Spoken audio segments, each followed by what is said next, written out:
Welcome back to Dyson Gameplay, everybody. Today I thought I'd play some Boku no Hero Academia, One's Justice, and I thought I'd reveal the UA traitor. As you can see, the traitor is actually Aizawa. And I actually put quite a bit of thought into this theory. See, the thing is, in the first season, Aizawa got hurt pretty bad by Nomu, and so you might think, well, it can't be him, because he was attacked. Well, the thing is, if you paid attention to what he did, he only focused on attacking the weakest ones, and when he let his power slide, he allowed Kurogiri to go and free everybody. Or, not free everybody, but scatter everybody. And I don't think that's something that would have happened had he actually been trying to take care of things the way he should have. But instead, he had planned it all along. That's why Nomu didn't kill him, despite the fact that Nomu very easily could have, and should have. On top of that, Aizawa definitely knew where UA was going for their camping trip, basically, with the Pussycats. Aizawa's been there every step of the way to feed information to the League. And it would also help explain why he is so against being seen in the media and being caught on camera, because while he does do some hero work in order to keep up appearances, for the most part, he is actually doing villainous work behind the scenes. And he doesn't want that to get noticed, and having the media around definitely runs the risk of that being noticed.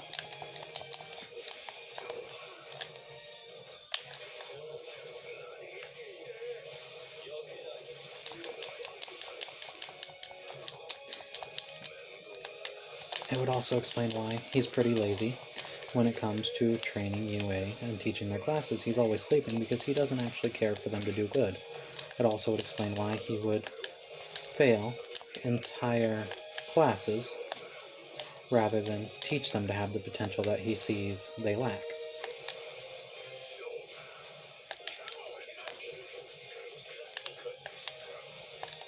It's because his entire goal is to secretly sabotage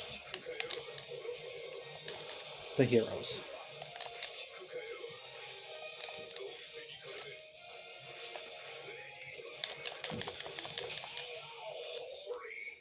And as you can see, it's working out rather well, because he is defeating All Might.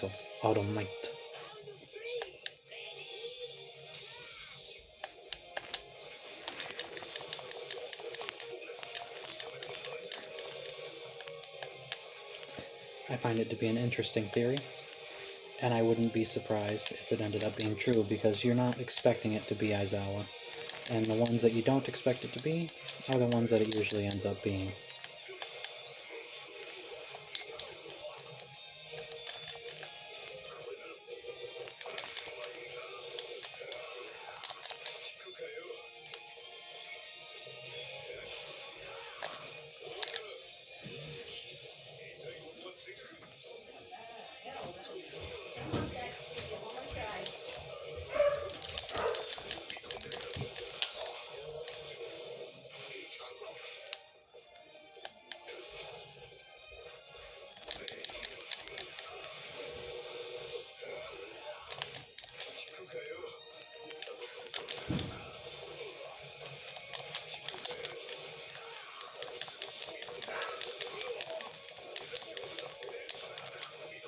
For the League of Villains.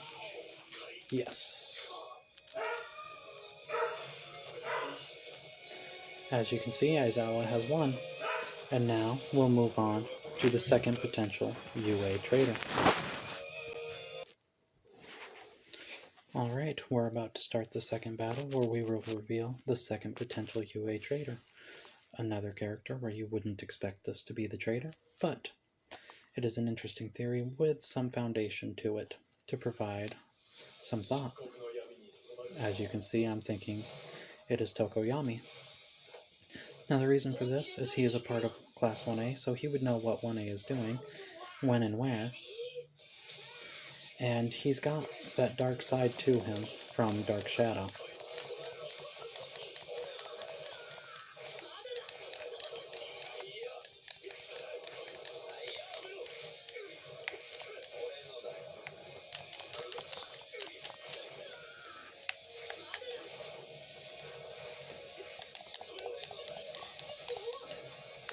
And something that could be noticed is that he really didn't have much of a role in Season 1,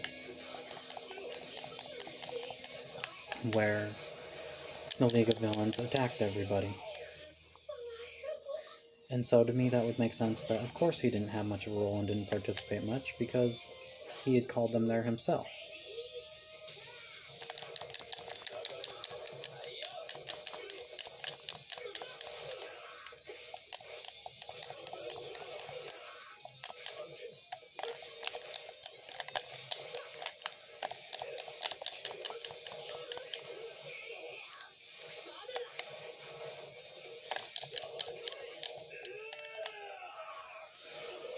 And then you have his whole reaction within the forest.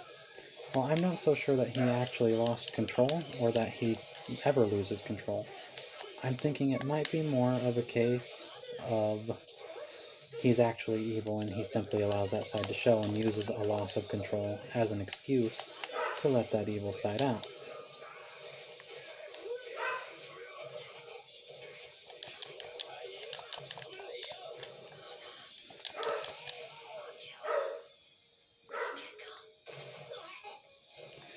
I think it's more a case of Dark Shadow is an evil creature because he himself is evil.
Also, it would explain why, when Bakugo was captured and Tokoyami was captured, they allowed Tokoyami to be released.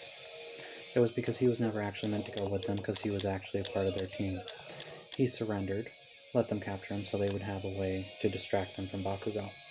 Anyways, this is just my theory on how Tokoyami could be the traitor, or Aizawa could. Tell me what you think about it, if you agree, if you disagree, who you might think the traitor is, and thank you for tuning in to this episode of Dyson Gameplay.